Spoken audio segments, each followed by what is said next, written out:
महावन में क्यों जरूरी है कि जब डीएनए में दरबार सिर्फ के 3 नियम लोगों नहीं को पालन रखें? करते हैं तो उसके कारण फिर समस्याएं आदमी को होती हैं। इसलिए जो दरबार के छोटे छोटे नियम उनका पालन करना आवश्यक है। और ये आप सबको पता ही रहता है कि हम पालन कर रहे हैं नियम की नहीं पालन कर रहे हैं। नहीं पालन कर रहे हैं तो फिर समस्या रहती रहती है। तो वैदिक है तो नियमों का पालन, छोटे छोटे नियम उनका पालन करना है। अभी अभी अभी आप परिवार के तमाम लोगों को शामिल करके और वैदिक प्रक्रिया करते हो, उनकी सब गंदगी जाती है, सब नष्टीकरण होता है। फिर रह जाते हैं आपके परिवार के असाध्य रोगी सदस्य। दरबार उनके लिए निःशुल्क एक दिवसीय महाहवन करवाता है, एकदम निःशुल्क। उस समय आपको डीएनए अपना ब्रेक कर लेना चाहिए। कम लोग आपको रखने चाहिए, 3 लोगों से ज़्यादा नहीं रखना चाहिए, ताकि असाध्य लोगों को ऊर्जा ज़्यादा मिले जो असाध्य रूप से पीड़ित हैं और जल्दी स्वस्थ हो। होता क्या है कि जब असाध्य रोग से पीड़ित व्यक्ति आपके परिवार में होता है और आपके डीएनए में अशुद्धि आती है या कोई गड़बड़ी करता है, तो सबसे ज़्यादा कष्ट उसी को मिलता है जो ज़्यादा पीड़ित है। जिधर ढाल है पानी उधर ही जाएगा, जो जिधर ज़्यादा रोगी है कष्ट उधरी तरफ बढ़ेंगे। तो जो गंदगी परिवार की उसमें जाती जिससे वो स्वस्थ नहीं होता या उसको और कष्ट होते हैं, तो 3 लोगों के केवल डीएनए बाद में बनाएं। यहाँ पर मेरे सामने बैठते समय 3 लोग ही रखें, ताकि उन 3 लोगों को ही जब आप महाहवन करें तो उन्हीं 3 लोगों को दरबार के पुण्य प्राप्त हो सके, जो आप निःशुल्क रूप से आपको वैदिक हवन कराया जाता है परिवार के असाध्य रोगों की स्मृतियों के नष्टीकरण के लिए। तो वो सीधे सीधे लोगों को फ़ायदा करते हैं।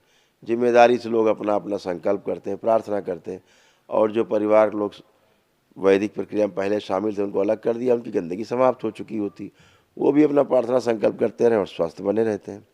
यही दरबार की साइंस है, यही वैदिक प्रक्रिया है, इसको ध्यान रखें। 3 लोगों से ज़्यादा फिर डीएनए उसके बाद ना रखें तो सबसे बेहतर है, क्योंकि फिर वो स्वस्थ हो व्यक्ति जो ज़्यादा बीमार है, इसका ध्यान रखें। तो दरबार से तमाम प्रक्रिया लोग करने के बाद पूर्ण नहीं करते, कोई सिद्धावन नहीं करता, कोई लेपन नहीं करता, तो उससे फिर उसको स्वेलिंग नहीं जाती ब्रेन की।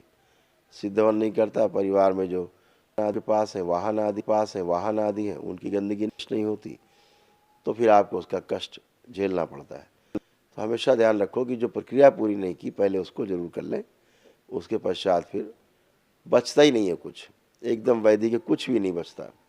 जैसे आप बैठे हैं, आप लोगों में किसी में भी कोई भी कष्ट किसी में भी शेष नहीं है, बस सिर्फ मिलना है, कोई भी कष्ट नहीं है।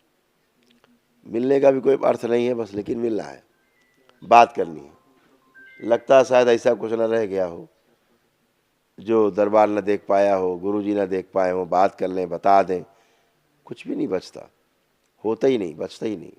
जो पता नहीं कौन है, क्या पता, क्या नाम नहीं आता लिख के।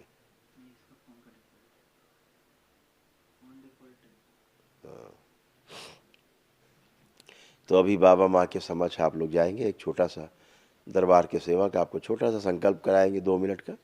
बाबा के समक्ष अपने आप को चेक कर लें, आप स्वस्थ हैं। उसके बाद मेरे समक्ष आएंगे, बाबा को धन्यवाद देते, माँ को धन्यवाद देते हुए अपने गंतव्य को जाएंगे। हरि हरि। दरबार का ऑफिशियल चैनल करौली सरकार ईश्वरीय चिकित्सा विज्ञान केंद्र चैनल को जरूर सब्सक्राइब करें। नमः शिवाय।